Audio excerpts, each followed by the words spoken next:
Diduga aturan pajak badan dan retribusi tidak jelas, perguruan tinggi swasta di Sumatera Utara merasa dicurangi oleh petugas pajak dan pemerintah setempat. Hal itu disampaikan oleh Ketua Aliansi Penyelenggara Perguruan Tinggi Indonesia Sumatera Utara, Indra Gunawan, saat rapat kerja dengan puluhan pengurus tinggi lainnya pada Sabtu 18 Mei lalu. Indra mengeluhkan kepada pihak terkait, baik itu pemerintah Provinsi Sumatera Utara, Kabupaten Kota, hingga Ditjen Pajak Wilayah 1 Sumatera Utara atas tidak adanya keterbukaan dalam pembayaran pajak di dunia pendidikan. Keluhan itu pun disampaikan langsung ke Dirjen Pendidikan Vokasi Kemendikbud yang hadir dalam pertemuan tersebut. Menurut Indra, walaupun retribusi PBB sudah mendapatkan keringanan sebesar 40%, namun masih terdapat ketidakjelasan terkait pajak badan dan retribusinya, sehingga akan memicu kesalahpahaman antara petugas di lapangan dan pengurus perguruan tinggi.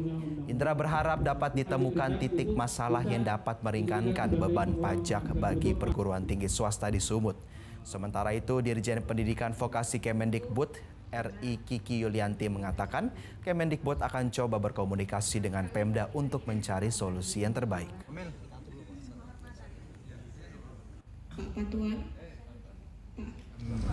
Perguruan tinggi swasta di pusat dan di daerah adalah masalah besarnya pajak badan dan pajak retribusi PBB di tiap wilayah.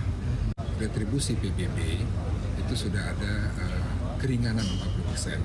Tapi kalau kita baca lagi peraturan pemerintah untuk badan yayasan yang nirlaba, itu pajaknya retribusinya bisa nol.